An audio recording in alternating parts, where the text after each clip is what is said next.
The views, comments, stories, and opinions shared within this podcast are my own or those of my guests, and in no way represent the views of the company or companies that I or we work for. All stories, events, and tales shared within this episode may or may not have happened in the manner in which they are told. They may or may not have even happened at all. The details have been changed to protect the innocent and the guilty alike. This is Squawk Ident.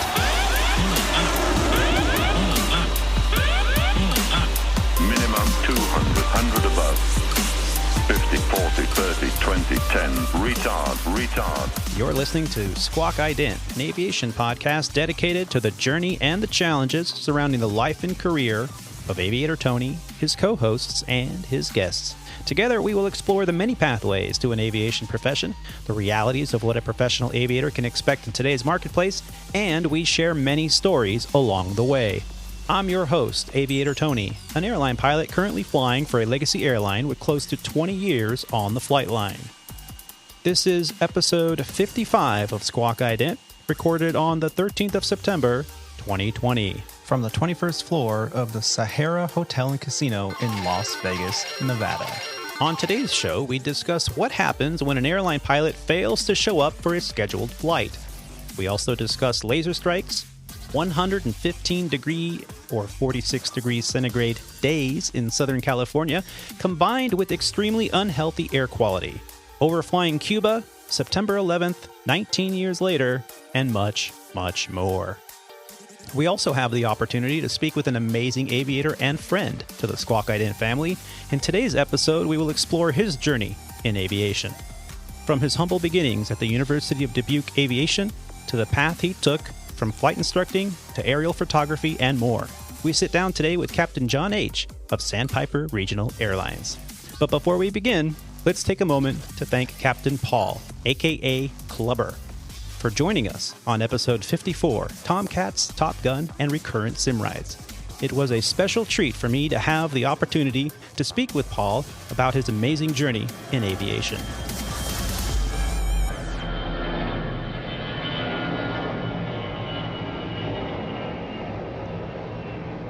Let us start out by introducing one of my fantastic Squawk Ident co-hosts. He is a former international and professional racquetball champion, a member of the 9G Club, an AMP, an avionics tech, an RC aircraft commander, and a 737 pilot for Legacy Airlines. From his fortress of isolation from somewhere in Flower Mound, Texas, where he is avoiding the heat and taking care of that green grass. Help me in welcoming back to the show, Rob D. Rob, what's up, brother? Hey, what's up, Tony? Doing well, man. How you doing? I'm doing pretty good. I understand you've had a little bit of a vacation from flying. A little bit. Yeah, what was that like? It was kind of nice. Got about a 5-day break, and 4 of those days, me and my family took a trip up to Rhode Island to partake in my sister's wedding. So got to see a lot of family, a lot of cousins that we haven't seen in a while. The weather was perfect. So it was a really nice getaway and a great time to spend with family. Fortunately, it was a very quick trip. So I was telling you earlier, it felt like a quick 4-day trip. So I'm back at home. I'm exhausted. I need to get some rest because there was not much sleep going on in those 4 days because we were up just socializing and having a good time. Yeah, and did any shenanigans happen while you're on this little wedding crash of yours? Well, none that I know of. I'm sure there was some. Hung around with my brother-in-law to be. And all his groomsmen, and those guys are a great bunch of guys. Of course, they wouldn't be really good friends if there wasn't a lot of heckling and shenanigans going on between them. But got to hear a pretty good story about from the best man, and it was a really eye-opening story, as most of them are. It's kind of funny, but as far as the 4 days that I was there, I don't think we had very much time to do it because the wedding was actually in his own backyard.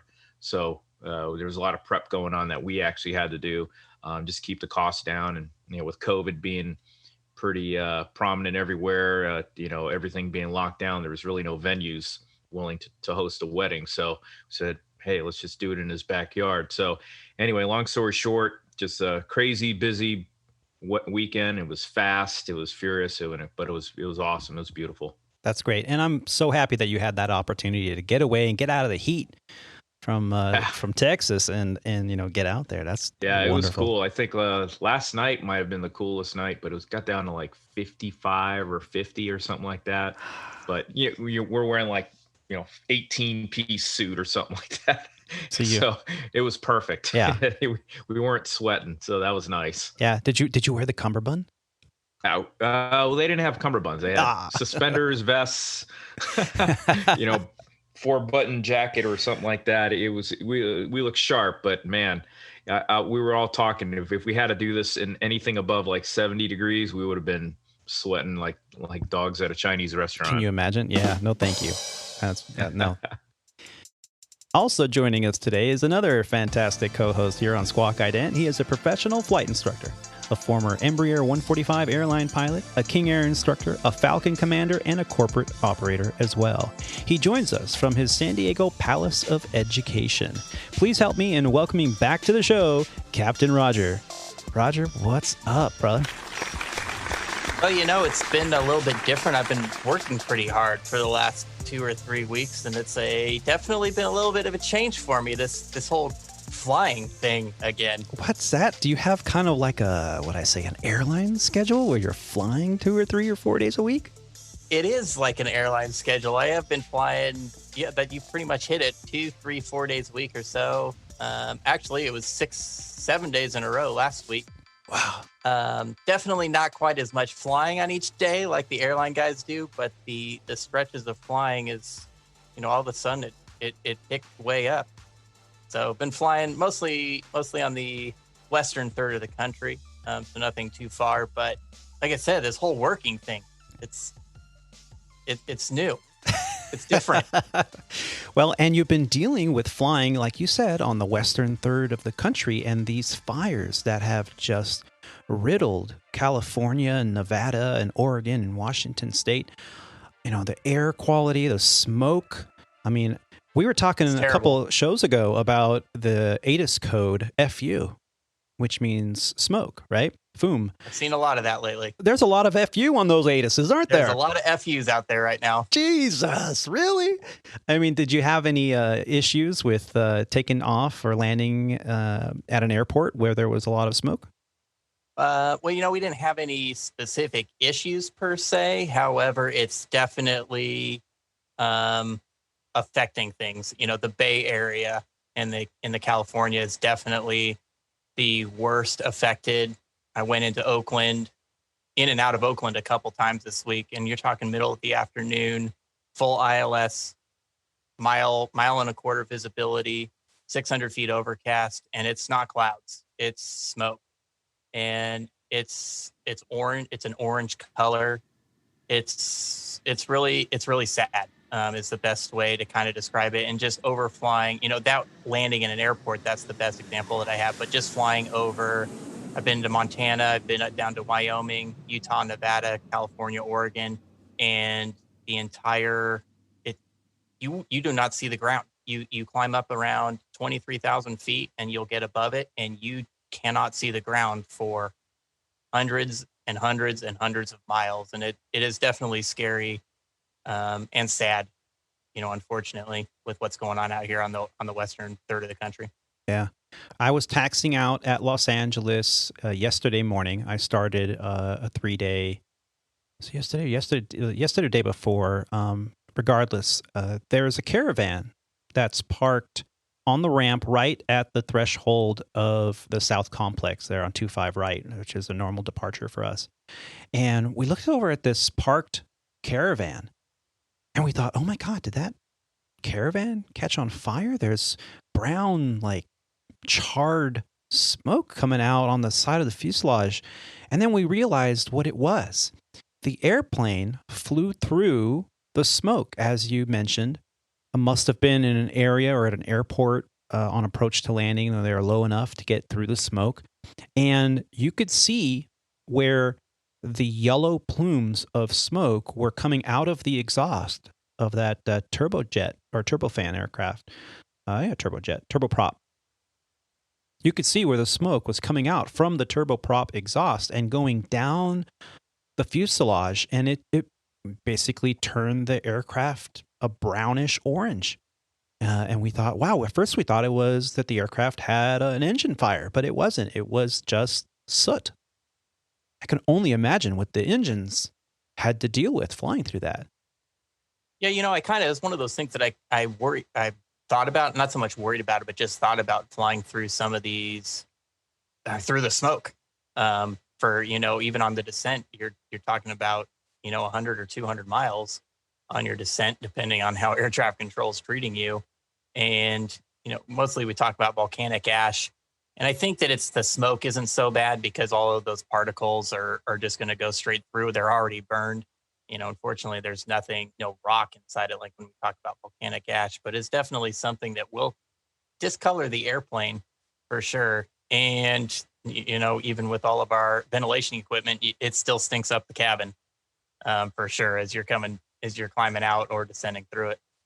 Yeah, we felt that coming in to Los Angeles last week as well, as we're descending through that layer of just orange smoke in the evening. It's not very pleasant. And granted, the airline narrow body aircraft that Rob and I are flying do have very good air filtration systems. We've seen these articles in the past few months related to reporters talking about the spread of COVID and how the air inside an aircraft is actually a lot better than the air even in your own home because of these filtration systems. And the validity of these stories, I kind of question a little bit, but they do a very good job.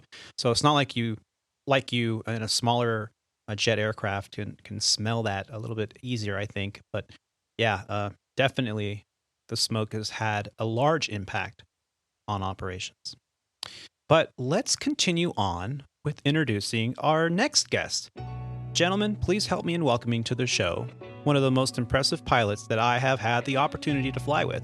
He's a former lifeguard for the Chicago Parks District, a former line service technician for the city of Dubuque, a former aerial imagery pilot, a professional flight instructor, and he is currently a captain at a regional airline that we here on the show like to call Sandpiper. Ladies and gentlemen, help me in welcoming to the show Captain Jon H. Jon, how are you, bro? Pretty good, Tony. Been doing good. Like I said, been listening to your podcast. It's been a blast listening to them. How to say, how I got interested. Obviously seen you talk about your podcast, but I got interested into it originally last year. I didn't get a chance to delve into it until this year, but it was just like, well, my time to coming to Legacy would be coming up, and I've been reaching out to friends what to expect, but also your podcast was a good way of giving me a fuller version of what to expect, what your trips are going to be like, what, equipment would be better, 7.3 or the bus, and, what if possible. And it's just like, how to say it, that what kind of sucked me in. And but yeah, I've been enjoying your podcast so far, and everybody listening to everybody's journey. And it's just, everybody's journey is truly unique. But I guess this is to sum it up, since the last time we saw each other, I mean, I want to say it was like, I want to say at least 3 or 4 years ago. It's been Sounds a long time, yeah. But it's like I've been good. Got a lot to catch up, which we'll explain if we talk, and definitely, that's, I guess, what I could say. Yeah, no, I'm so happy that you agreed to be on the show, and you and I were kind of going back and forth with some DMs on some of the social medias and some text messages, and you're giving me some of your input, and I really do appreciate it, and that's exactly what this show is all about. If I knew, or I had a place where I could have found out a little bit more of what to expect, I think my career would have been a little bit easier, because I would have kind of heard the stories more than just, because when you're instructing, you get to hear from other instructors. And if the other instructors are around your age and their experience is the same as yours, you're not going to get this broad understanding of a particular industry.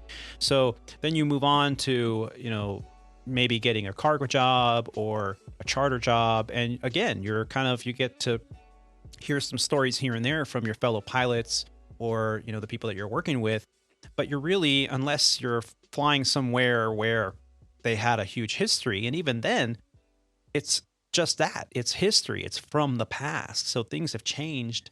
So to get a kind of a current perspective on what to expect when you come into either a regional job or a mainline job, and so those young people that are just interested in aviation, interested in what they're getting into, that's exactly what this podcast is all about. The struggles and the challenges of an aviator's journey into a professional pilot career, and you summed it up so nicely. Thank you so much for saying that. Thank you for your kind words. It is an honor. Yeah, thank you. Today, I wanted to talk a little bit about how you got started. I mean, that's, like we've mentioned many times, that's really the first question when you fly with someone for the first time. It's like, oh, what'd you do before this, But let's bring it back. You got started at a relatively young age, at least in your interest in aviation. Can you tell me a little bit about what sparked that interest? There's kind of a couple things that kind of started it all off for me. I mean, the biggest one I would say is just that when I was about 6 years old, my parents took me out to the airport and go to the hangar, and okay, they open up the hangar and like said, there's an airplane in there, and it was kind of like, so that's what's seeing that airplane, and it sparked my interest, and I knew what an airplane was growing up, and up to that point, but it was just like now just seeing like, oh my God, my parents have one, and like I think that lit the fire, so to speak, and that initial interest, and it's just like I wanted to go fly in it. I begged them to take me up, and at that point in time, my parents did not fly so much at that point, but we had a partner who flew our airplane at the time, so we arranged for a trip, and they took us up on a night flight around the Chicago area, and then we did a couple more flights, throughout the years, here and there, but seeing that airplane is what kind of triggered, I guess that's what lit the fire and the passion. And I was just obsessed with aviation from that point here on out. And went grade school, nothing but airplane, drew in my doodles. And then like high school, I started pushing for flight lessons, and seeing that airplane in the hangar is what sparked it. And then that goal back in my mind is like, when I get older, I want to fly that airplane. Like 20 years later, I got to make that happen. Got to flew that very same airplane. Yeah. Yeah. How did your parents come across having an airplane? Are your parents pilots at all, or? They used to fly, and so aviation kind of became was a part of a family business, so to speak. Back in the 70s and 80s, my uncle was more of an entrepreneur, and he invested into a local FBO and charter company out here in Dubuque, Iowa, and, raised funds. And so we started up, they started a charter, and then it became a regional airline, and it was a couple names, but originally started out as Mid-Continent Airline, and then it became American Central. And unfortunately, deregulation was going on strong in the early 80s, from the CAA to the deregulation of the, to the FAA, so what it is today, so to speak. So it became a free market. The finances, of the company wasn't strong enough to weather the storm, and unfortunately, the company no longer existed. I think it went under in 1985. There was talk, I remember reading about it, that we were supposed to go a merger with Comair, and at the last minute, Comair backed out. Oh, wow. And so that was the end of the line for American Central. And that company, they operated Navajos and Banaroundes, and which is the original airliner made by Embraer. Bonduranis, the Embraer 110. Yeah, and I got to see doing a couple key Norfolk Luther turns. I get to see him every once in a while pop in, so I got to see one in action. Always wondered, and but how this airplane came about was, so my uncle invested in the airline. He got his private pilot instrument, and I think he worked up to his commercial. My parents got involved with flying, because it was kind of like a family venture. They were investing money into the business. And so my mom and my dad respectively got their private. my dad went one step farther with the instrument, and back in the later day, I want to say like 82, 83, they was like, well, we wanted a personal airplane, and it was kind of to help with business needs. Like, okay, if we need to shuttle a pilot from one location to another, we could without taking a whole big airplane, a larger plane out of the fleet. So they bought the airplane out of their personal expenses, and well, when the business went under, they kept the airplane, thinking that they would still fly, have some time, and they never quite got around to it. But they had some friends that worked in the police department, where my parents were police officers on the side. I mean, not on the side, but that was their full-time job. And so they had a partnership. And so it's like, so we were able to keep the airplane in exercise, so to speak. It doesn't do any good to sit around. So the partner, he was flying the airplane when he wanted to. And so it was nice. And they kept the airplane all these years. And when I got older and got involved with aviation, then it was my turn to kind of take the reign, and, just to keep things polite, we bought our co-owner out of the ownership. So the airplane is fully into our family right now. So I'm the one kind of like now the pilot in the family. So well, that's amazing. That's kind of how my parents. That is so cool. Yeah. So your parents were two police officers in Chicago, and through a business partner decided, hey, let's buy an airplane and start basically a charter airline that turned into kind of like a small feeder regional. Is that right?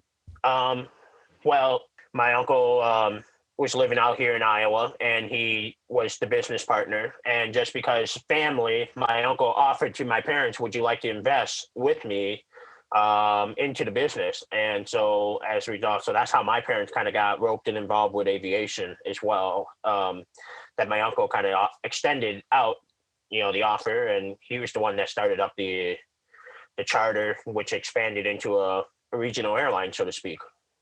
Wow, that is amazing. And so by this, happenstance that your parents were investing in this company and then later turned into them being full owners of this aircraft and sparked your journey in aviation. Do you remember how old you were when you first went to that hangar? I was about 6 years old. So wow. I want to say it was like 6 or 5. That's the number I keep telling myself. Just like age was out of the window at that question. I was like, at that point when I saw it, was like, I can't wait to get old enough to fly this. I was already scheming like, okay, just got to get to 16, 10 more years, There you go. to fly it. So I waited a little bit longer. So you had your journey all kind of planned out at a very young age. So every move you made was from a young time in your life was always to be a pilot. I would say so. I mean, I remember before that I was obsessed with trains, and I wanted to be a train engineer, and or a locomotive engineer, I guess the proper term. And we befriended a local engineer at the local rail yard in Chicago. Got a chance to drive it, but it was like ultimately it was the airplane that won out. And but I think every kid goes through that age. They're obsessed with everything, and seeing some of my friends' kids at this age. Actually, I was at his birthday party tonight. Like I said, he's just obsessed with cars, trains, airplanes, everything. At 3 years old, you're kind of obsessed with everything that moves, and it doesn't help that his dad is a race car driver. So on the side, it's a hobby. So it's you just see that fascination, and then kind of get thinking, like, where will that go? So yeah. Well, that's amazing. I try to win him over with the airplane. So eventually. There you go. Yeah, so. Definitely get your friends hooked on aviation. They'll love you for it for the rest of their careers and lives, I'm sure. Yeah. So your journey took you to the University of Dubuque, where you already had this path idea in mind, and you got into flight operation studies, and which also focused on aviation management at U of D, or University of Dubuque. And you were telling me something interesting, that you were pretty smart to say, hey, I'm taking all these business classes anyway. I should probably get a minor as well. Can you tell me a bit about that experience? As I was going through my course curriculum at the University of Dubuque, obviously I day one when I came up, signed up and, to be a student at the university, it was flight operation, flying airplane. And then it was kind of like, as I was going through beyond my freshman year, my advisor was kind of like, okay, do you want to just make it aviation flight operation only? And I guess it's like, I've always kind of been a bookworm, or, someone who's always about trying to maintain good grades. And it was just like, well, and then I was also thinking, like, now that my advisor put in my head, it's like, wouldn't hurt to have a backup plan. And this is why I wasn't hearing from the advisor, but some of my professors as well. It's like, have something just in case if you're are unable to fly, and for a medical reason, or if we just say that career is just not quite panning out, meaning like the jobs aren't there, have something else where you can diversify your skills. And even if it's just aviation management, and if I had to say manage a local restaurant or manage a local business, the philosophy is still the same. Obviously I would have to learn the specific of that business, but the groundwork was there. So that what kind of got me into the aviation management. And I kind of thought, well, and I had some professors that did manage airports, and, so it was kind of like, oh, seeing this where it could take you.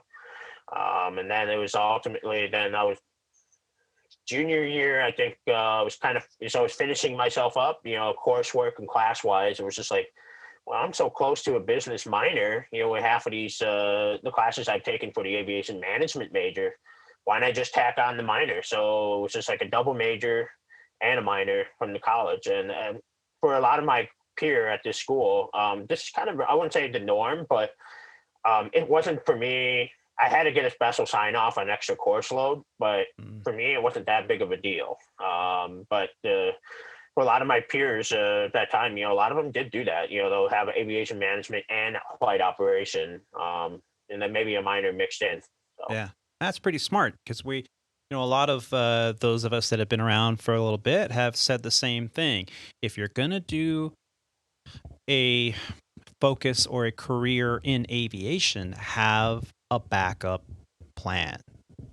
And I know Rob's nodding his head, and you know, and Roger and I have talked about this a few times as well. What's my fallback?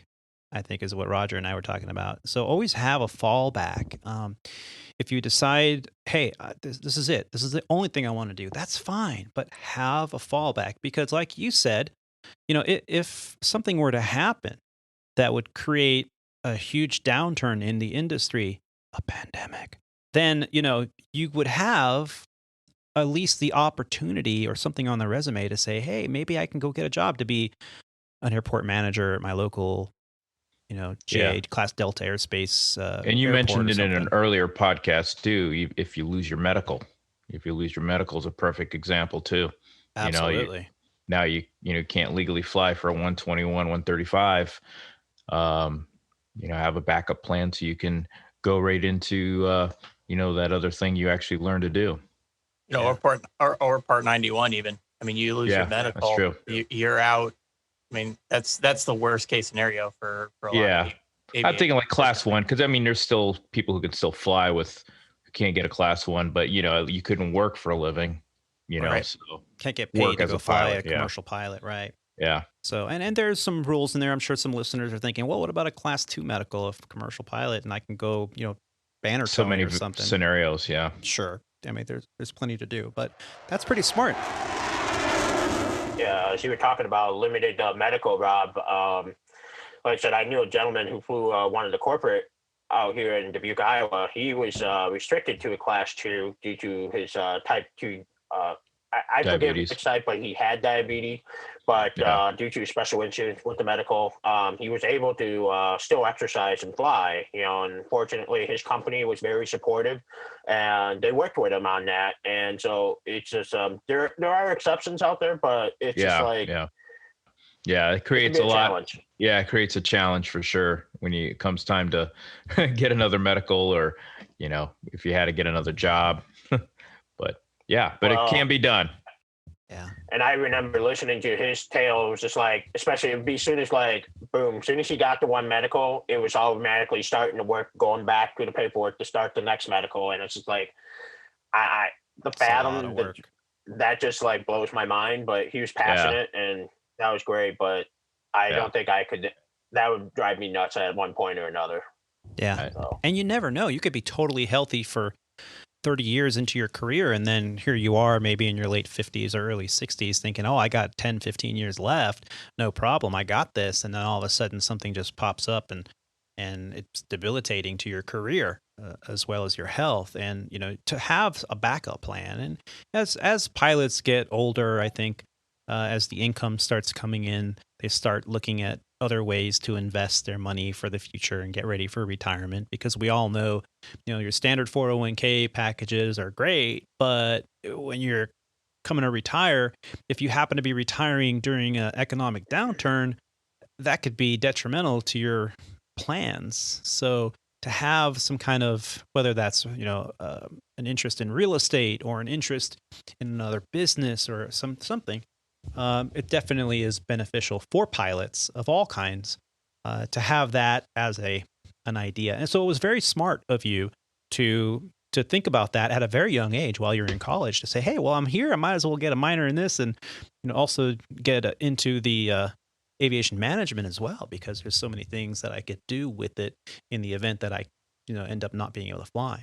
So you progressed throughout your university studies, and you also simultaneously were taking flying lessons, right, through the university. What can you tell me about those days of general aviation instruction and flying? So I actually started my private lesson, prior to coming to the university, my junior year back in high school. Oh yeah. It was a slow process. Part of it was that my parents agreed, and the first thing first, before even getting to that point, was I am partially deaf. I have partial hearing loss, and so I have been wearing hearing aids since grade school.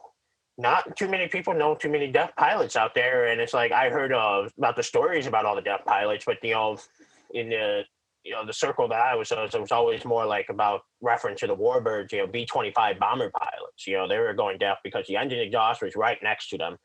But we kind of sought out, local, any of the pilot friends that my parents were still in touch with, and it was just like, go get a medical. And I reached out at the airport where we had our airplane hangared at, who they suggest.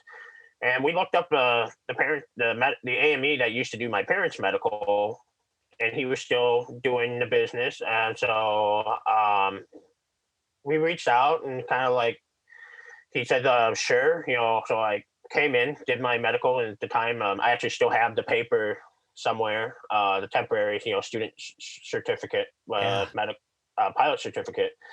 I do hang on to some of that stuff. And I actually found the other day when I was cleaning out through my office, like my private temporary, the paper. So that was kind of That's awesome. neat. I was like, can't believe I still have this. Yeah, that's cool. Yeah. So we did the medical and passed with flying colors, and the only I did make aware about the hearing, and obviously if I didn't get the medical I was denied, but he called down to Oak City, and Oklahoma just basically said they treated it like glasses. So it's like I wear glasses obviously, so they'll say like must wear corrective lenses. And so he just had to still put in there in the statement, must wear hearing aid. So that's all I had to have in my medical. And so that's, I think I got that like early on with my flight training, because I took a couple flights obviously to get started, and just like, okay, is this what I really want? Make sure I wasn't going to get like airsick or anything. Excuse me. So that being said, it's just like at that point I was committed, and with getting a clear call back from the Oklahoma City that, it was like maybe like 15-20 minutes, probably the longest 15-20 minutes during the medical, like agonizing. You're just waiting to hear the good news, or God forbid bad news. But so yeah, I was walking out at the medical and continued on with my private. So the private was a slow journey, took about 2.5 years, because what was going on was my parents wanted me to work a summer job to keep earning my income. And part of it was to help pay for the flight training, but the other is my parents wanted me to be financially secure. And they said, we'll support your flight training, but we want you to work the job. And so I got into lifeguarding.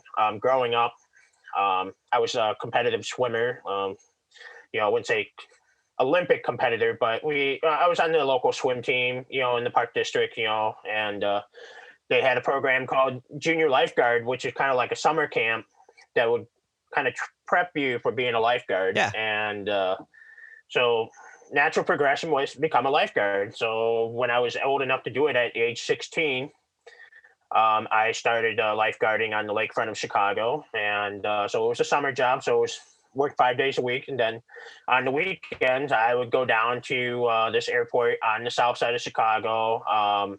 It's by Orland Park, called New Lennox-Howell Airport. It's no longer there. It closed like in 2006, unfortunately. The owner wanted to develop, thought there was money in real estate, sold the airport and closed it down. And the funny thing is, only maybe 2 homes have been built there. And I think that was, that to me just kind of hits close to home, is Chicago shutting down Meigs Field. It was a nice, quaint little airport. And I think it's I did my first solo there. And, Wow. I met a lot of great people. It was kind of hard. The biggest challenge, and this is something I would tell people now, is just when you go into flight training, is set the time for it. Because my journey was, when I was doing the flight training while I was making progress, it took me about 80 hours to get my private.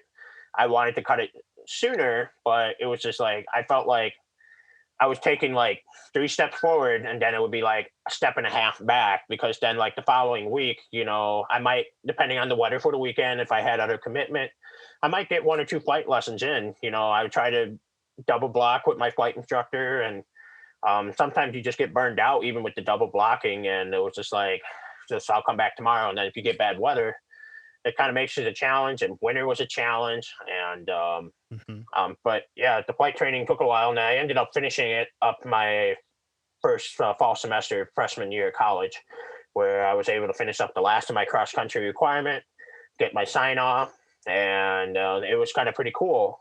And with my check ride, I had the DME designated examiner. He used to work for my uncle's airline.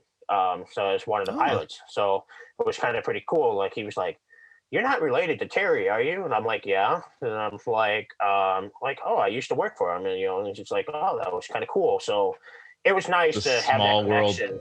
Small world aviation thing. We mention this definitely. almost every single episode.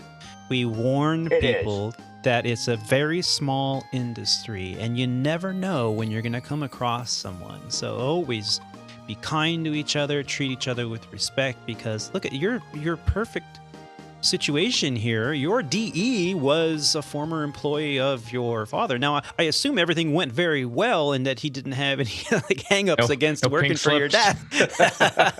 No, not at all. I mean, there was a couple moments during that check ride. I remember, I think it was he was asking for a maneuver, and I remember getting slightly flustered, but I took a moment to collect myself, and was able to continue everything. That whole check ride was just a blur in my memory. I mean, I remember flying and doing everything, but there was I remember there was a few moments I got flustered, and I can't pinpoint it in my head, because it was just I was so excited and terrified at the same time. I can't believe I'm doing this. And then ultimately I walked out, with my pilot license. So it's just, and I think that's the biggest thing, is I've even now at Sandpiper, when I go back for recurrent, there's always something to learn from, even if it's just a recurrent event. And I think that's always a good thing to have. So. Yeah.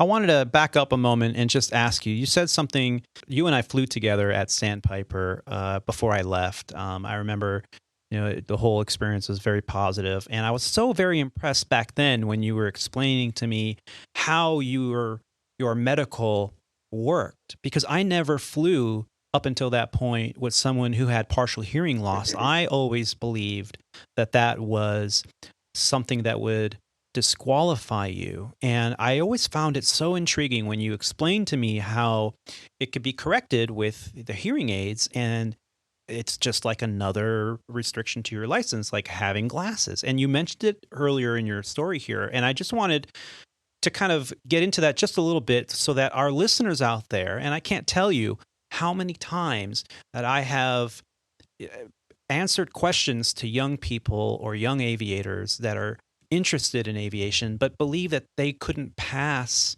a medical exam because they thought they had to have 20/20 or you can't be a pilot, or they had to have perfect hearing, or they had to have, they couldn't be colorblind. And the truth is that there are so many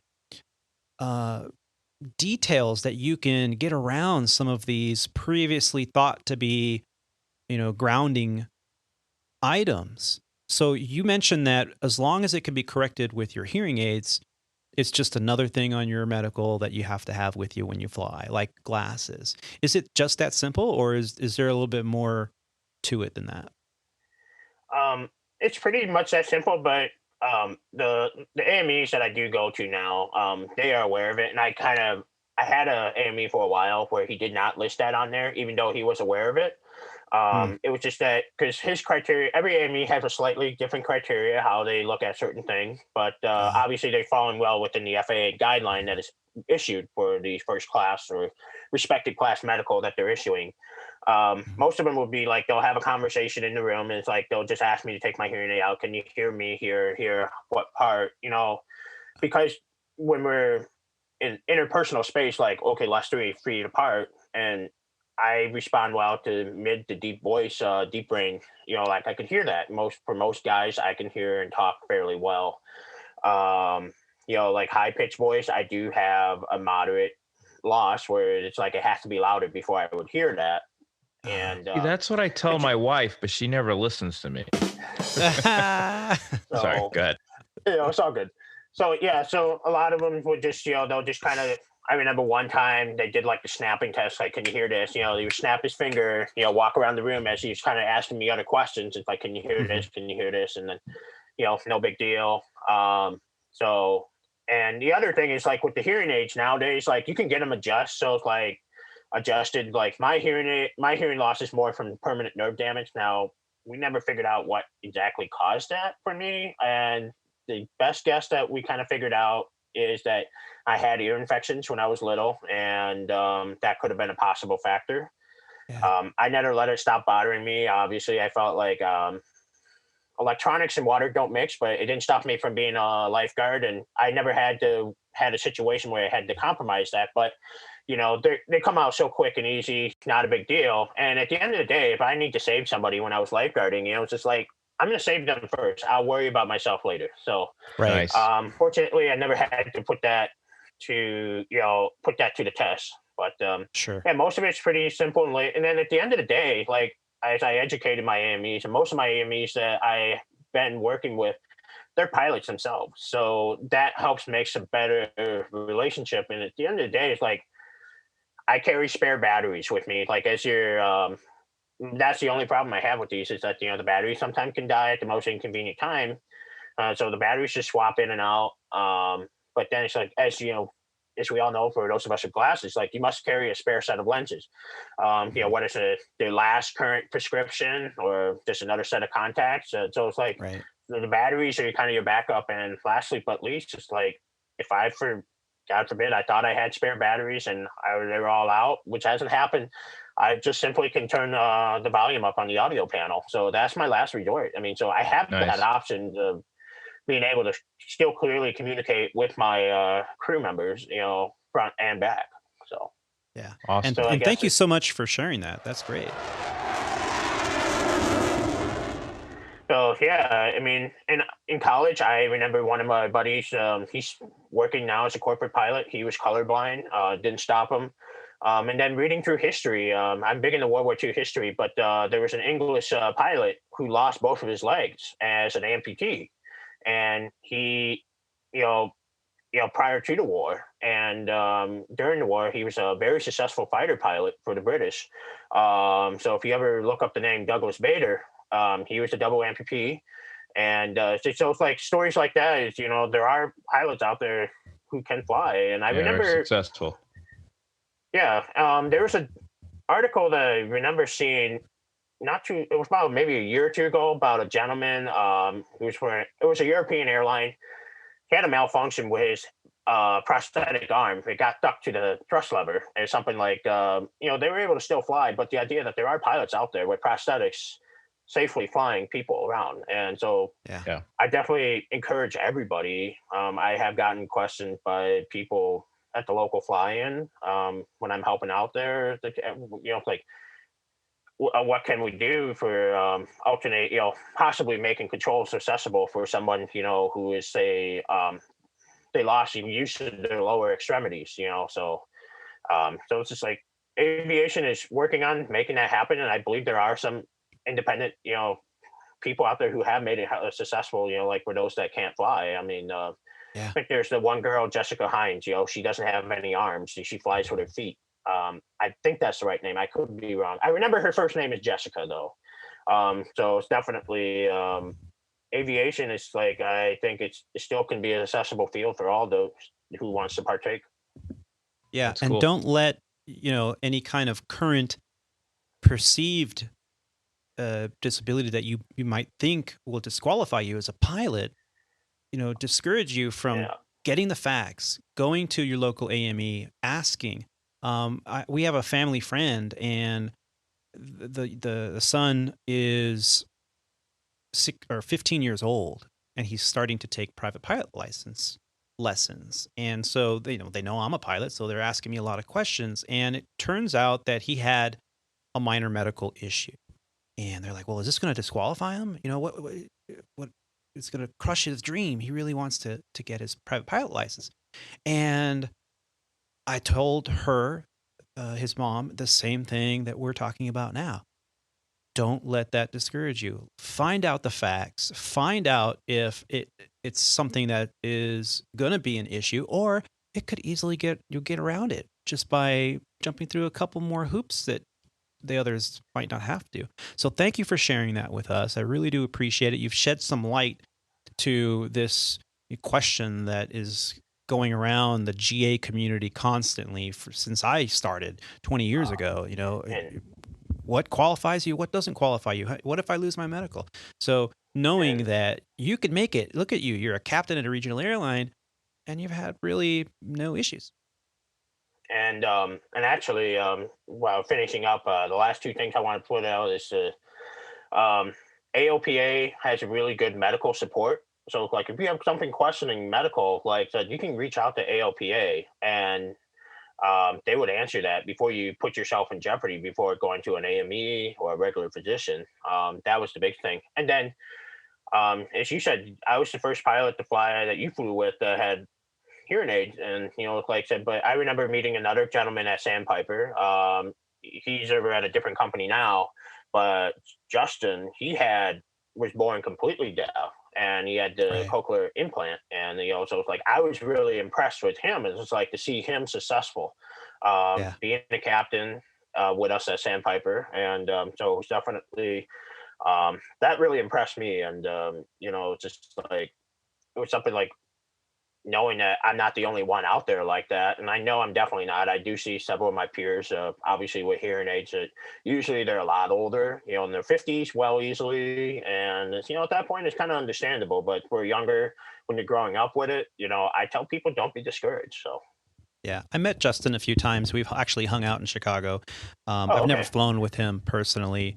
But yeah, I believe he's the United States' first pilot to receive a first-class medical with cochlear implants. I thought that was very impressive that he was able to accomplish that. So yeah, there are plenty of other pilots out there. I've flown with others since then, and exactly what you said. Usually they're much older, captains that are in their late part of their careers, and obviously because of age or whatever, or maybe previous equipment that they flew in the military is very loud, and of course, that's acceptable hearing loss over time because you're in that environment. But, let's get back to your journey. So you got your GA flying instruction. You started it in high school, carried your way through, worked your way through it, which is very just wonderful to hear. Yeah. And you mentioned AOPA. Let me just for those listeners that may not know what AOPA stands for, it's Aircraft Owners and Pilots Association. You can find their website at aopa.org. I'll put a link in the show notes. They are a plethora of information, especially for those interested in aviation or just starting out. You can get everything from legal services to medical help, and also they have a instruction portion of their website where they have online tutorials and they explain all kinds of basic principles of flight to IFR instruction. So definitely a great resource for pilots, and I encourage everyone to check it out after the show. So you graduated from the University of Dubuque in 2010, and you got a job at some point a little after that as a line service technician at, is it the Dubuque Airport? How did you get that job, and what was that like? How I got that job was just kind of keeping my ear to the ground and, application. And then I just, during the years that I worked there, we would have the North American Trainer Association come in. And so these were the pilots that owned the T6s and T28s, but mainly we catered to the T6s, and they would do the big formation flying clinic prior to Oshkosh the week before. So I would say a year before that, and I just volunteered one of my weekends off, 1 or 2 days during that week to get my foot in the door, and help out. And so it was kind of pretty cool to work around the marshaling, they're parking the T6s and seeing them come in and meet the people that fly in. But it's also because the FBO arranged all the volunteer service, so it's kind of got my foot in the door with the FBO, creating a good impression, with the good work ethic they are. I think like the 2 days I was there, before I got hired, it's like I was there like from morning to from start to finish, those 2 days, because it was like at that time, like I lived, breathed aviation. I tried to do as much as I could. So that got me in the door. And then obviously when I heard they were hiring, I filled out the paperwork, and then, just kind of like the manager and the boss that was working there, still is there, recognized my name and kind of called me up for the interview process. And, pretty much the rest is there. It was a part-time job. Did an interview with Great Lakes, didn't quite pan out. The biggest thing that do me in that interview was it was my very first interview, but the other was I didn't know about, nobody told me about gouges, and nobody told me about jet charts too. So I didn't know how to read those. So it's just like, okay, they're pretty much the same now that I'm using for my job. It's like, but back then it was like, I know it's the same, but it was like reading a whole different language. And essentially, like this, didn't quite get the job. And the other was just like, unfortunately, 2010, coming off the economic downturn of 2008. And, so, companies could still they're doing their recalls. And it's just like, it was challenging. And so it's just like, I wanted to stay involved with aviation, so the FBO was my best way at the time. I felt like it was a good start into it. So, yeah. So, and you also had a stint, let me just ask you real quick, you had a stint at the Aerial Imagery Solutions. What were you doing there?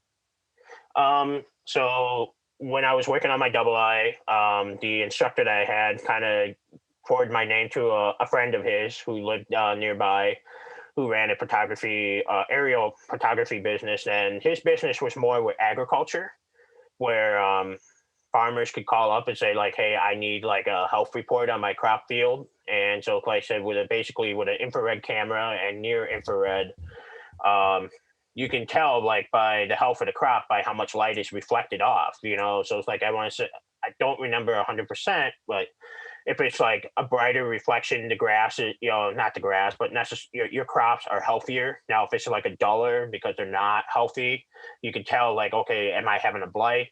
Is the irrigation channel through the field working properly? So we would provide that kind of service. So he had a Cherokee 140. That was, I would say, probably the one dog of an airplane that we flew.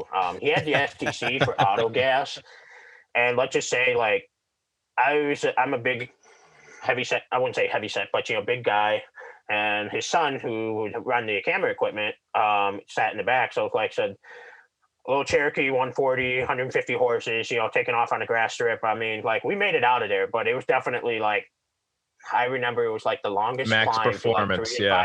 5. Yeah. It was like, it was a stable airplane, but it was just a dog. And I would just say that was the first and only time that I ever flew an airplane with the auto gas STC. And I'm like, it just been so used to 100 low lead, and I'm like, God, this just smells so unnatural, auto gas. Yeah. And it was just Yeah. like, he did get an aerial later on, but I did most of the work in the Cherokee, which was kind of more the reliable and stable platform. But the aerial was nice for the jobs that were a little bit farther away as well, so it was just nice too. So I did enjoy doing that, and then at that time I was more focusing on, and it was an on-call basis. So he had customers, but he like when he couldn't do it himself, that's when I got called in to help out. So Gotcha.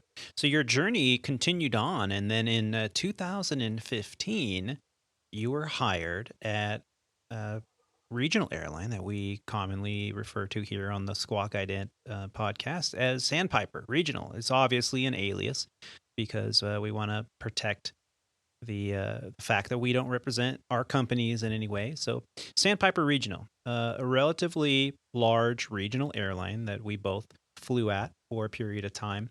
How was that transition for you? Was it just like, okay, I applied, I interviewed, and piece of cake, or was it quite a bit of a challenge to go from GA to a 121 operator and on a turbine aircraft? I would have to say it was kind of a bit of a challenge.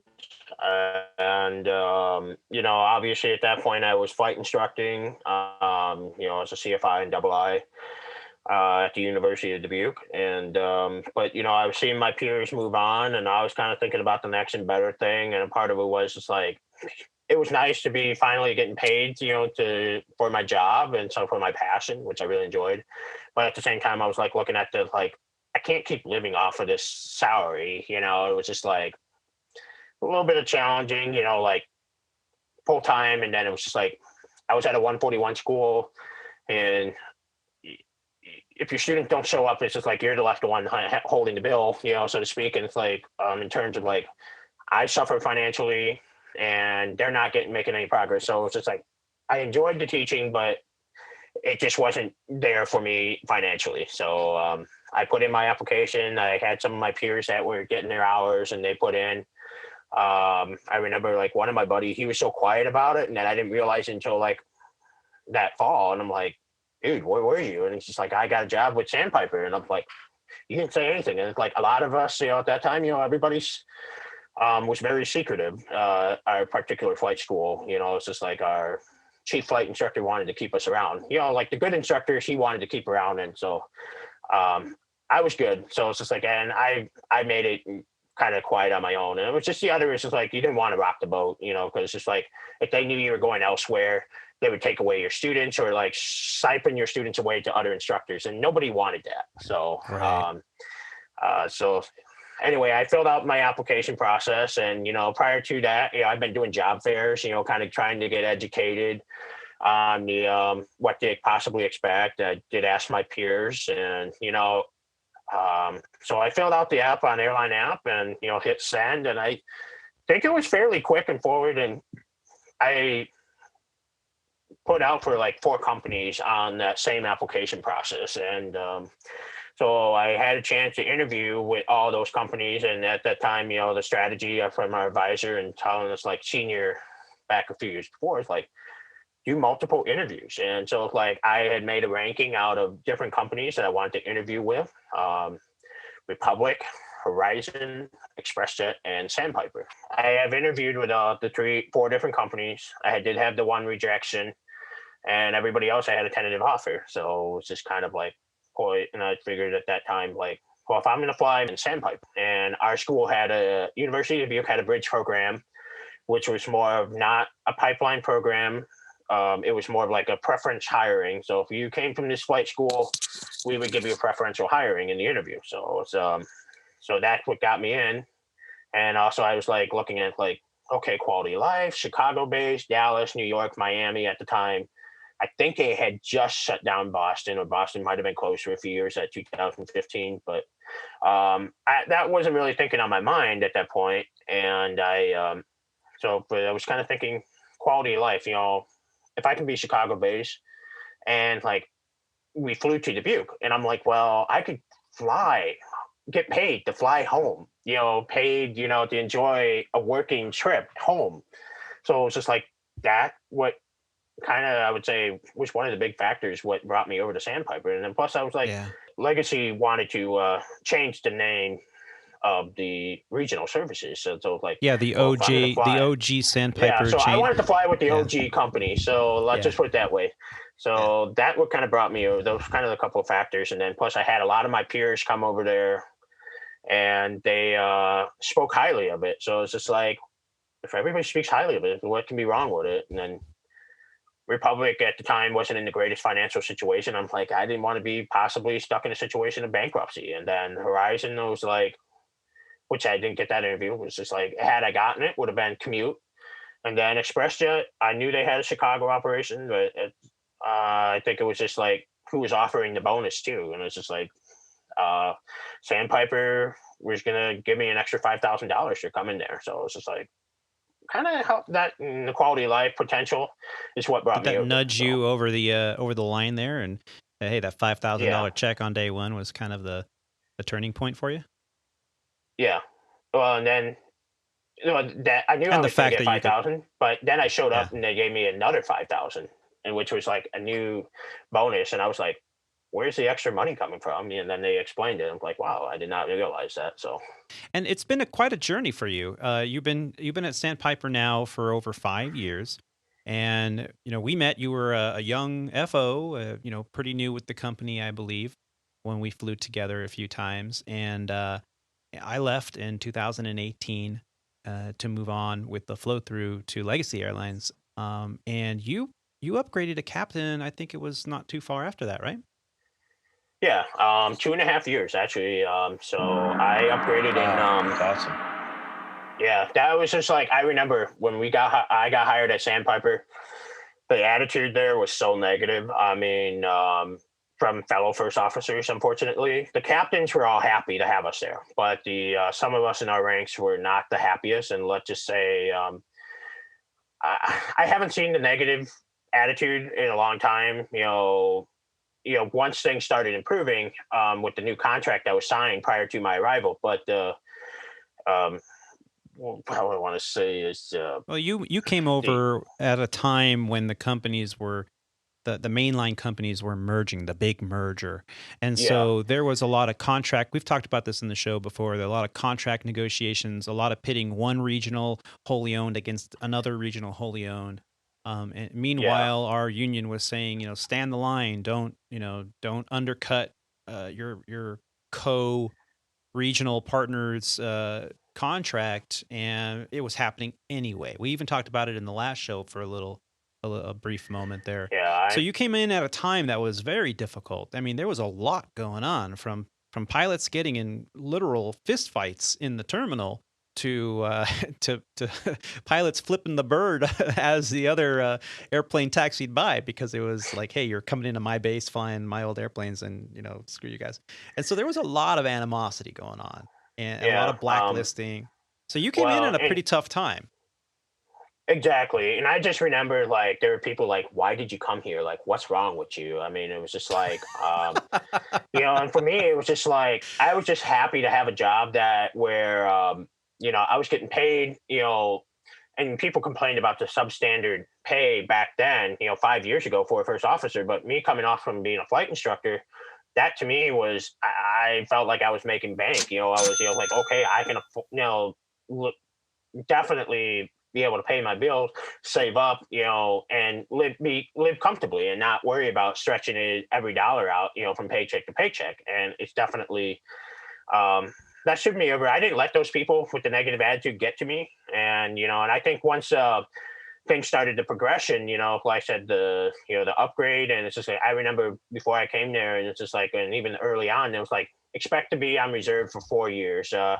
Captain was upgrade time was 8 years, and all these long stretched out numbers. And at the same time, I'm like, I just wanted to get started.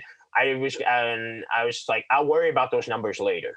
And fortunately, like, I was only on reserve for a year as a first officer, and things moved pretty quickly, and there was plenty of flying. So I never felt like I had a bad quality of life, even on reserve early on. And then when I upgraded at 2.5 years in, I was only on reserve as a captain for 6 months, and because I lived locally, it wasn't that bad of a deal. And Yeah. I knew, I guess I educated myself, that it was in.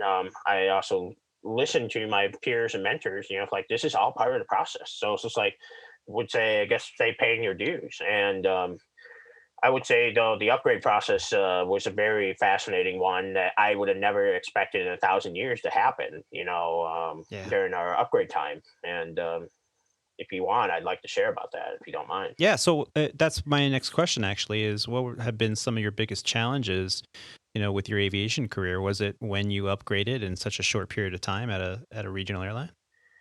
I would say it was one of my challenges up there. I think the part of it was, it's just like, when I got my 1,000 hour, I was keeping tabs on it, and it was just like, I don't think I'm quite ready. Yeah, I could technically upgrade, but at that time, our company had been so stagnant. Like, there was no upgrade; it hasn't happened, and so they were finally catching up with everybody who was ready to chomp at the bit to upgrade, that who hadn't left for other carriers. And so it's like, so I waited to upgrade. So it's like, and when so I had about 1,500 hours 121 time, and it was just like, at that point I was actually feeling comfortable, like I was ready to upgrade. I was just like, you know what, I think I'm ready for it. I know I'm going to be nervous, but it's going to be like any new venture, it's going to be a challenge. And so John, at that time was Yeah. or Tony, you may know too, was the program at the 121 check ride program, or was it the AQP? Did they switch that over on the I had 145 at that time?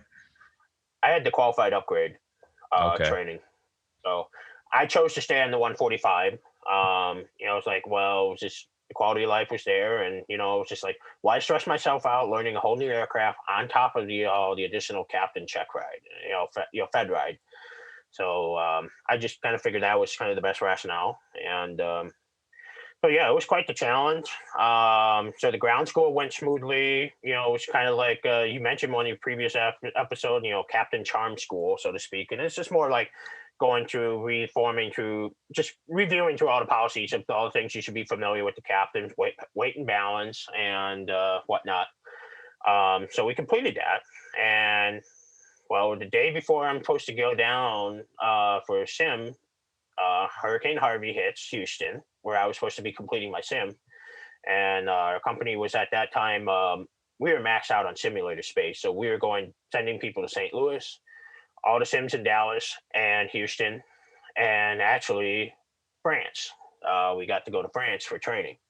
So I was originally supposed to go to Houston, and Harvey, changed that plan. So our training department puts us on hold, like, we had just taken the oral and everything, and it's just like, they wanted to send us back to the line, like when they realized that the mess in Houston was not going to go away anytime soon, because it was going to be about 2 weeks. I want to say at that time they were saying like 2 to 3 months before the flight safety could get back to normal. And living accommodation, hotels, and everything. So it's just like, company wanted to send us back to the line for those who were like, well, you took your oral, we'll just bring you back later, and then you would have to start all over. The union got involved, and they said, like, well, they already took their oral, and like, you guys have this extra capacity agreement with a sim facility in France, send them over to France. So originally, the France sim option was only like reserved for like 2 people out of every upgrade class, and so we were the first large group to go over for the short term after Harvey. So it was kind of nice. So we went over to Morlaix, France. Sandpiper had gone out of their way to get the sim certificated, to FAA standard, or get the FAA approval. So it was, we spent 2 weeks over there. Actually, it was like a week and a half in the sim, doing the qualified upgrade sim training. And so it was definitely a unique experience. And to go over to a place I've never been, And just experience, what aviation is like in a different country. Like, while I tried to interact with other people over there, so to speak, but we were more focused on ourselves, and I was focused on, I wanted to do the upgrade training. But there was, remember, a couple Russian pilots there that were there for their recurrent training. And, it's just like, it was nice to catch up. Aviation is a universal language, so to speak, passion for a lot of people. So it was quite the experience to be able to do that and complete my sim ride over there and come back, and then go to IOE, and then back here in the States. So it was one of a kind, unique experience. I definitely never thought I would have had that option. All thanks to a hurricane. It's just destructive as they can be, but was making the best of a bad situation. If you could go back in time and give yourself some advice in terms of your career progression and whisper in your own ear, what would you tell yourself? That is a very good question. And I still always kind of wonder, some days it's like I might tell myself this or tell myself that, but I think it's just like, I just like to tell myself, like, where I'm at now is just like, stay the path, and it's just like, don't be afraid to try. And, like I said, I think it was just like, where everything will work out. And if there is every time you have a doubt or a setback, due to a failed check ride or something, it's just like, experience is experience, and make the most of it. There is never, you can only allow something negative to become negative if you allow it to be. I guess if like, okay, I failed, like I remember working on my CFI, I remember not everybody passes on the first try. And, so it's just like, I remember I failed my initial CFI check ride, and it was just like, okay, but I made the most of it. You learn from it, you learn from your mistake. And it's just like, we're all very type A. We're very analytical of ourselves. And it's just like, just make the most of these experiences, take from it and move forward. I think that's the best what I would tell myself is, I never allowed it to stop me, but it's just, Yeah, and final question for you on this segment of the show. I'd like to finish off this interview with, who is the one person that comes to mind that you would say had the biggest impact on your aviation career, and why?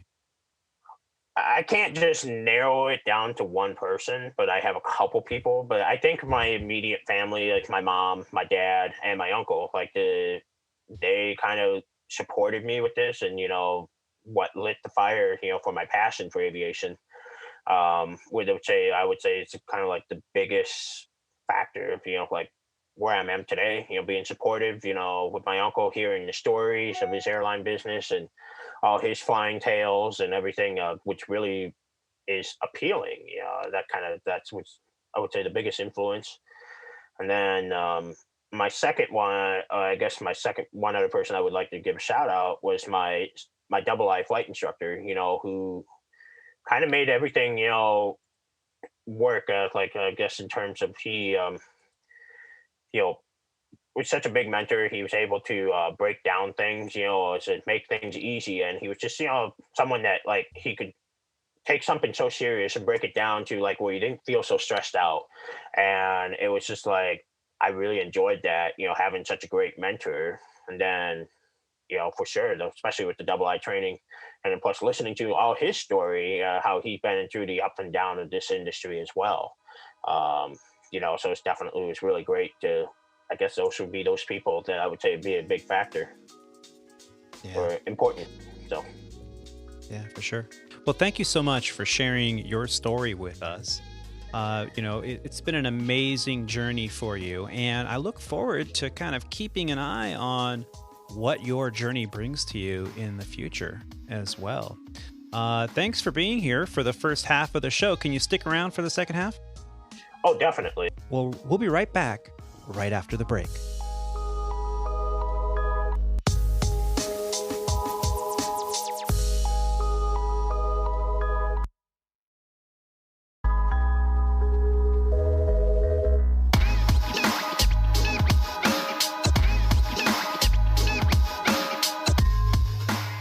Well, ladies and gentlemen, welcome back to the show. Well, I want to thank Jon for giving us a window into his journey in aviation.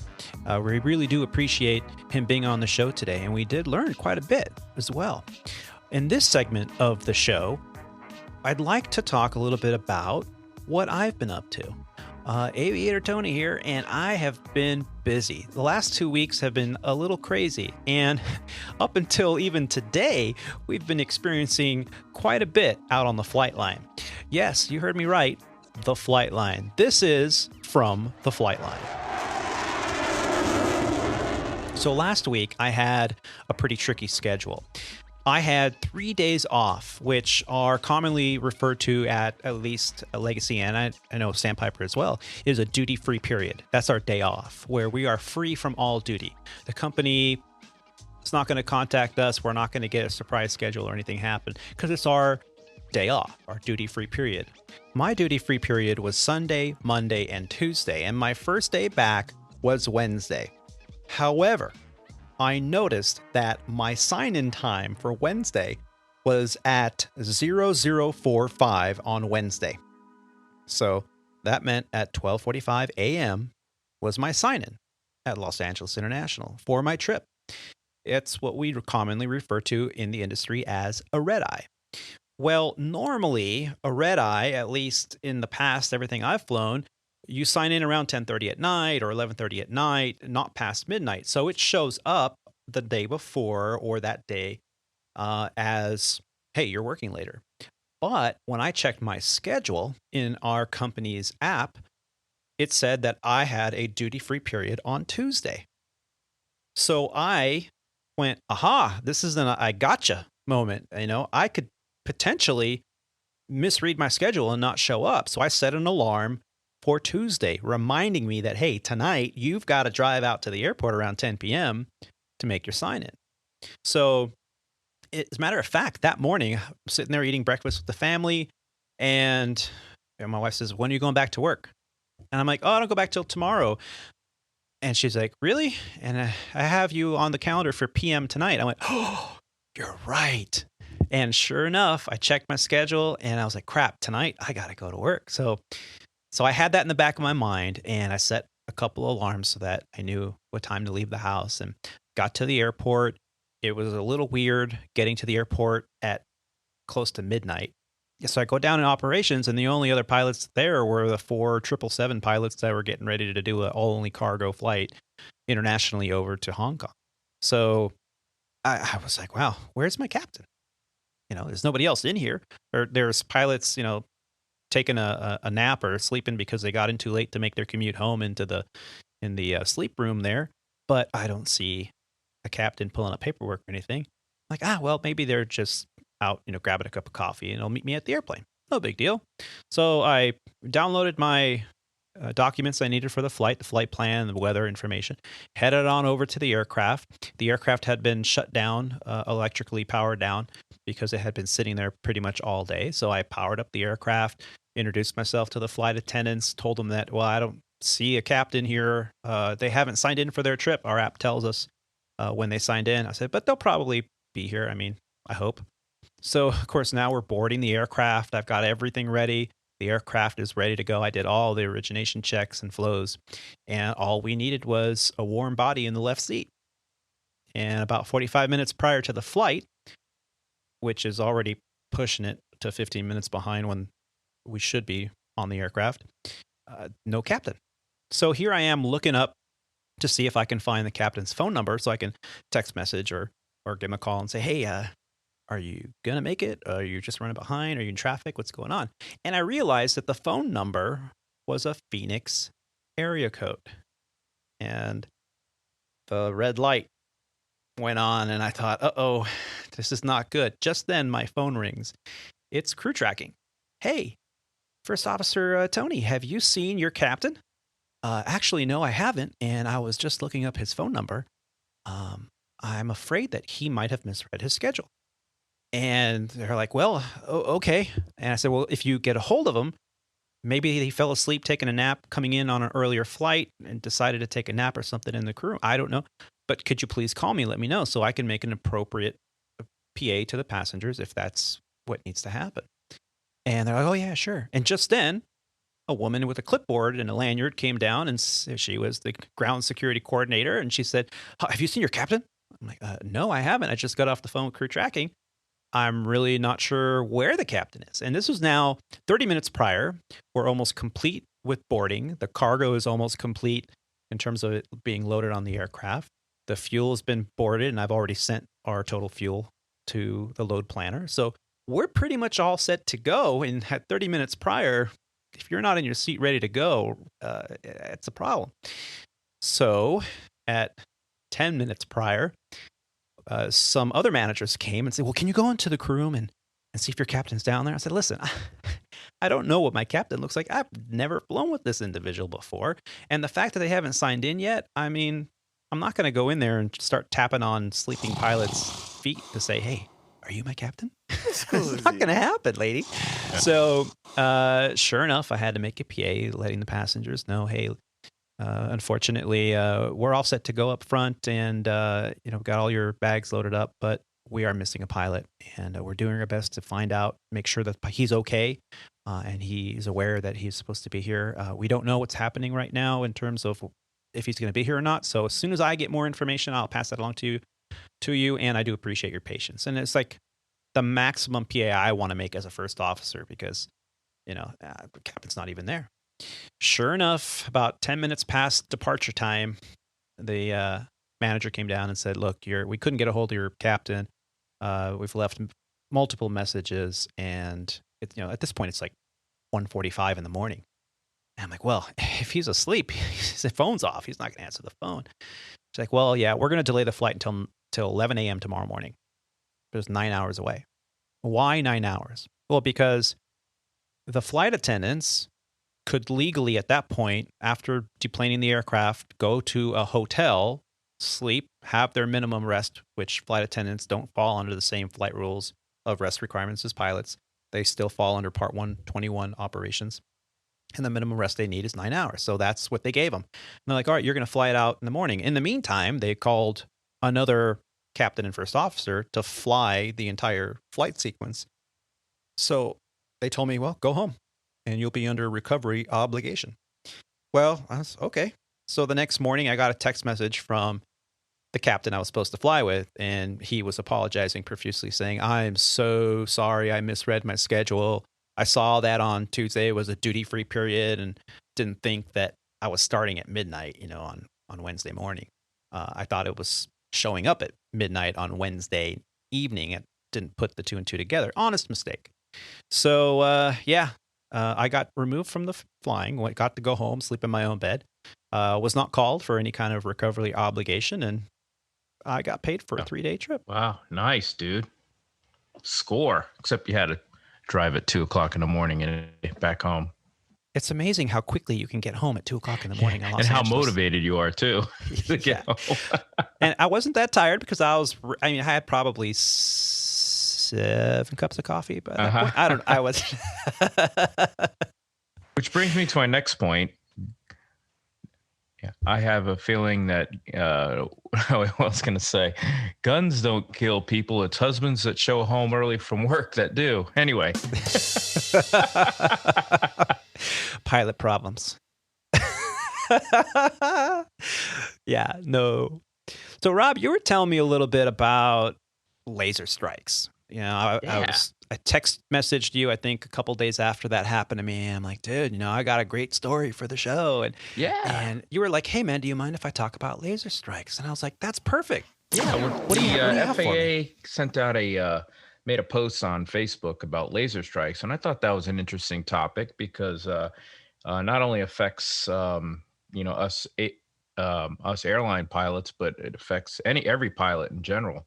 And it's a huge safety thing. And I don't think people realize the ramifications of pointing a laser at an airplane. So I thought we'd talk a little bit about it and just kind of spread the word using our aviation podcast. Laser strikes. I mean, so just imagine this in general. You get up in the middle of the night and you're making your way, let's say, to the refrigerator, but you don't want to wake anybody up, and it's a dark room, so you don't want to turn on any lights, and you kind of wait till you can kind of see in the dark where you're going.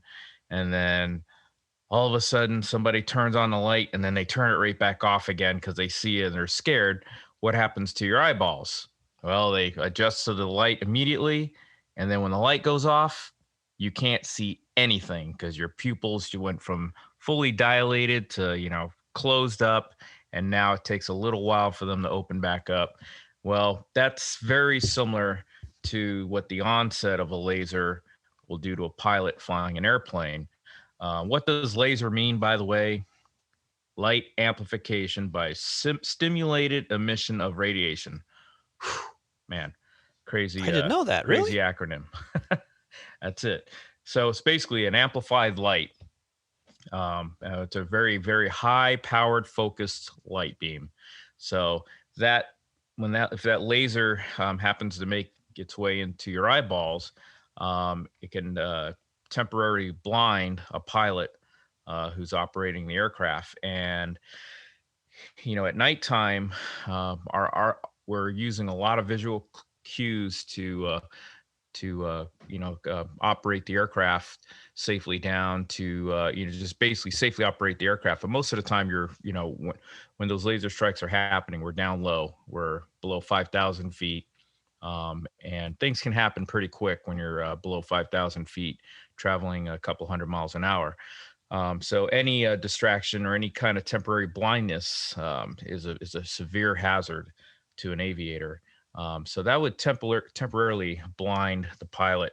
If we're trying to follow a very complicated approach procedure where there's some turns and decelerations, and you're using some visual cues from your instrumentations to slow the airplane down and configure the aircraft, a temporary temporary laser strike, we call it, would blind you, and you would no longer be able to safely operate your aircraft. So there is federal law that prohibits you from actually pointing a laser at an airplane.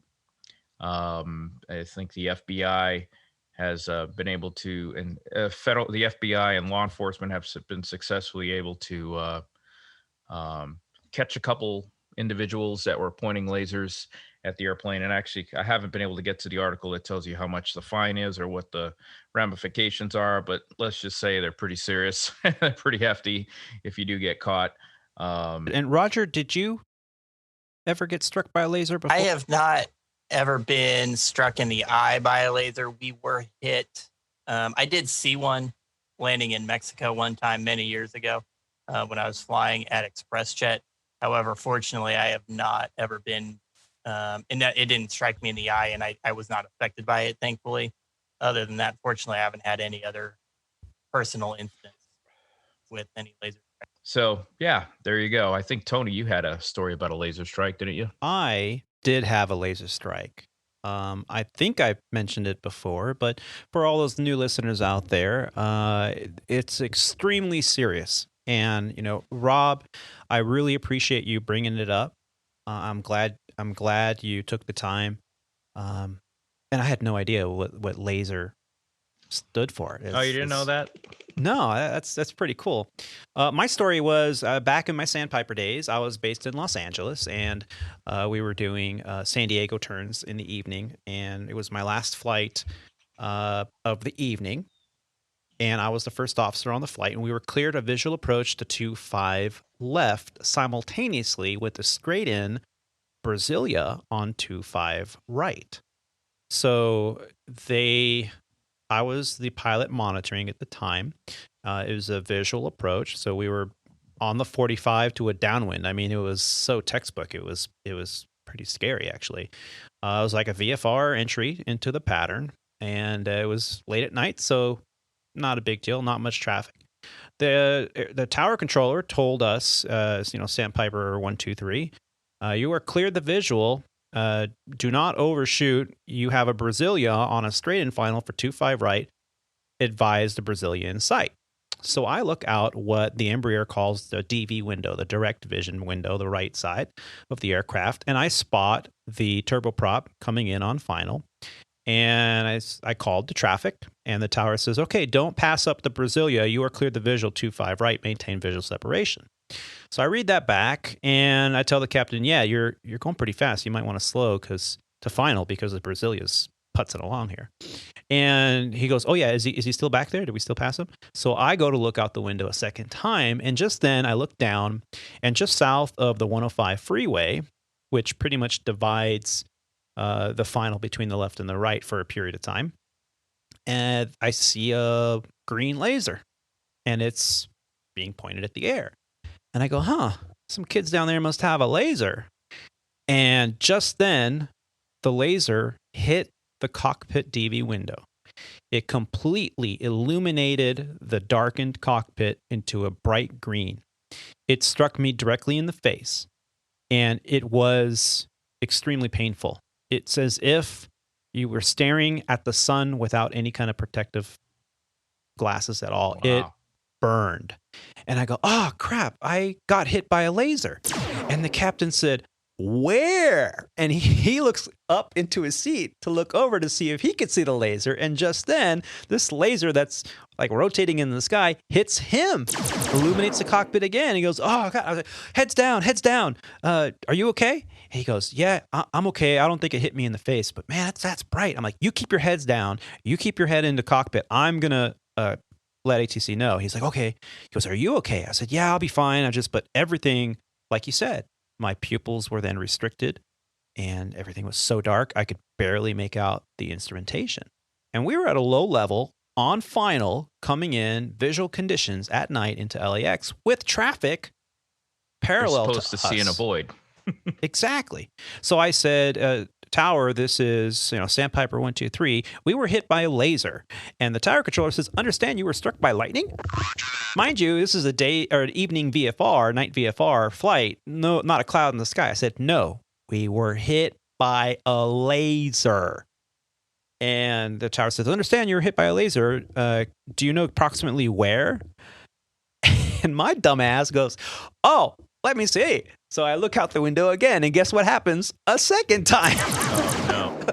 I'm like, crap. And my captain says, stop looking outside. I'm like, you're right. So I put up the sunshade on the DV window at nighttime, and I look at the DME, and I said, well, it's approximately 7 DME on the localizer about a block south of the 105 freeway, just behind our location. And they're like, okay, are you requiring any assistance? And I looked at my captain. He goes, no, I'm okay. I can land it. I'm like, no, we do not require any assistance at this time. Like, okay. And just then, SkyWest pipes up and goes, yeah, we can confirm Sandpiper was hit by a laser. Thanks. So they saw it too. Yeah, they saw us get hit. They saw the laser. And so as we cleared the runway, we parked the aircraft for the night, and we went into the crew room, and I was rubbing my eyes. He was rubbing his eyes, and we're like, should we go to a doctor? I mean, is maybe? So what we did realize is there were a lot of reports that we had to fill out, and we're like, well, we're here, we're in operations, we're done for the night. Let's just go ahead and fill these out. So every company is going to have a little bit different requirement on what to fill out. At minimum, it's going to be to let your chief pilot know or let operations know of the event. Second thing is you have to fill out an FBI report because the FBI gets involved. I later discovered, because it happened and I didn't feel like I handled the situation appropriately or the best, I later spoke with a couple other captains who had been struck by lasers, and they said, you got to think of it like a military action. So if you see a laser, immediately the call out shouldn't be, oh, a laser, because the other pilot's going to go, oh, where? Your call out should be heads down in the cockpit, eyes down.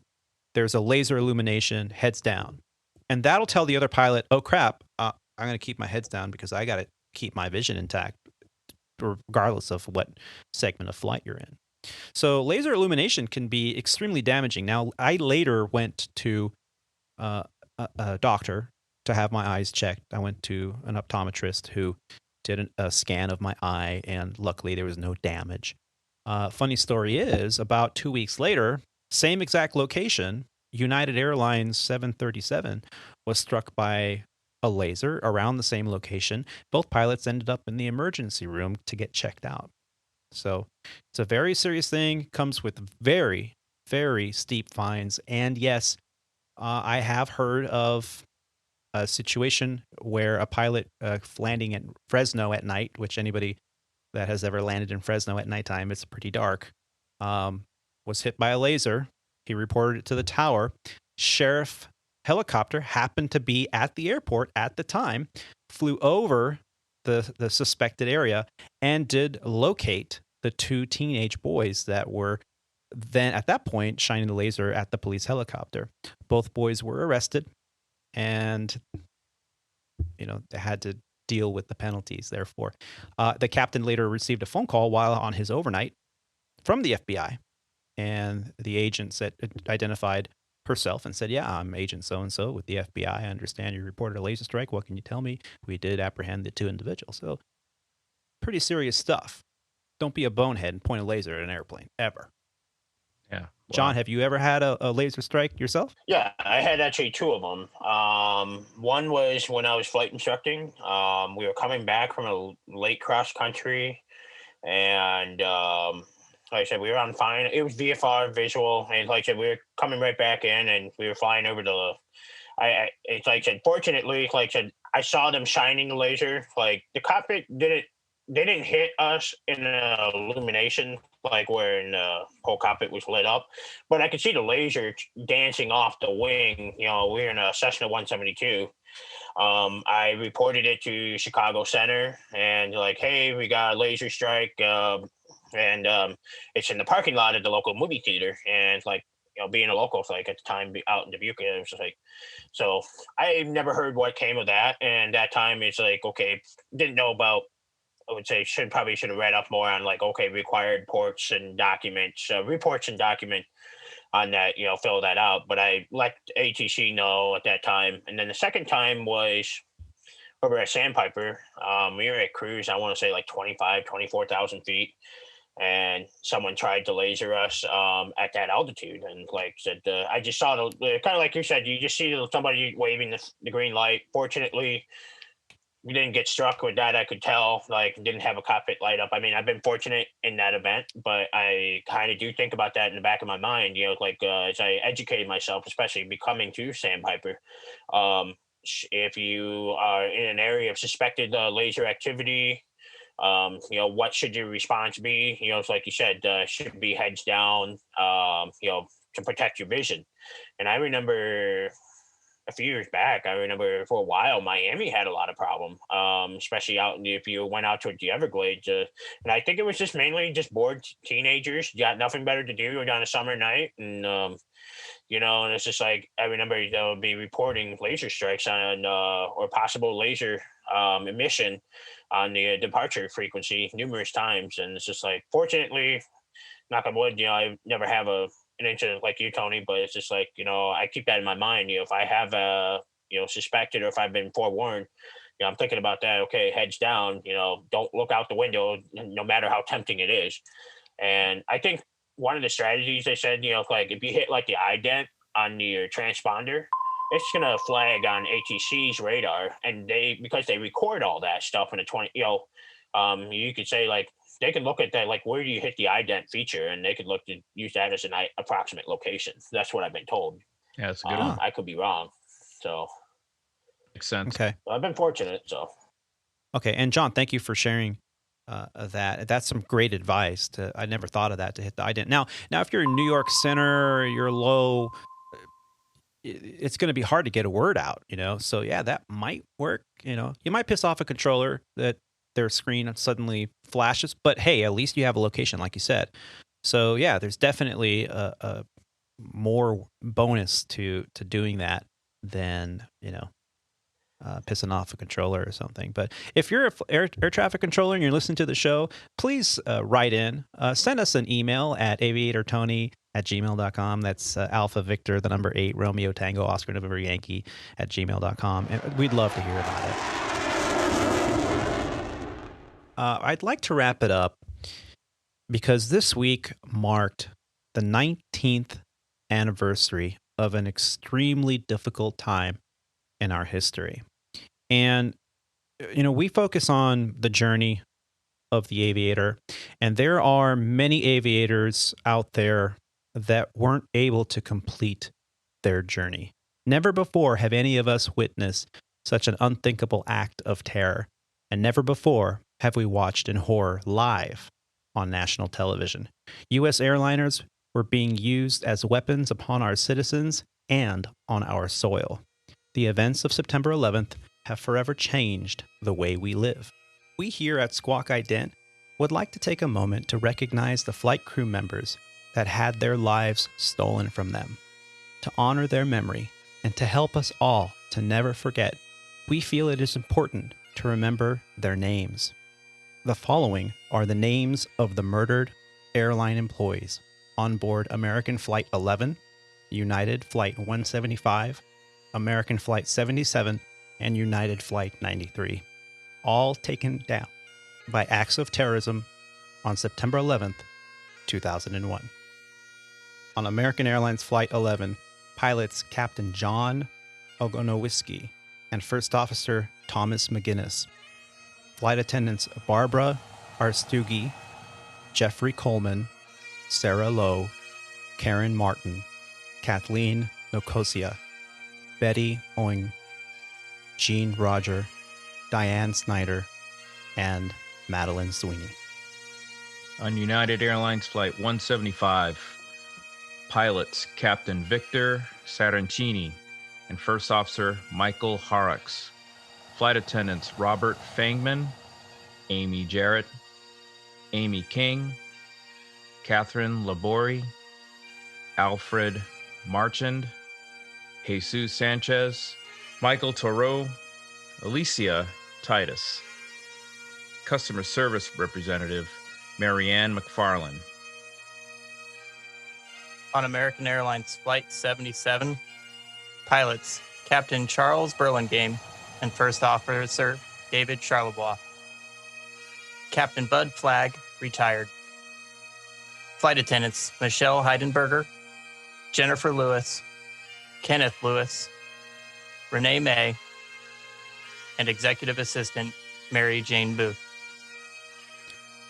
On United Flight 93, Captain Jason Dahl and First Officer Leroy Homer, Flight Attendant Lorraine Bay, Sandra Bradshaw, Wanda Green, Cece Lyle, and Deborah Welsh. We will never forget you and the sacrifice that you all had to endure on 9/11. We will never forget are more than just words.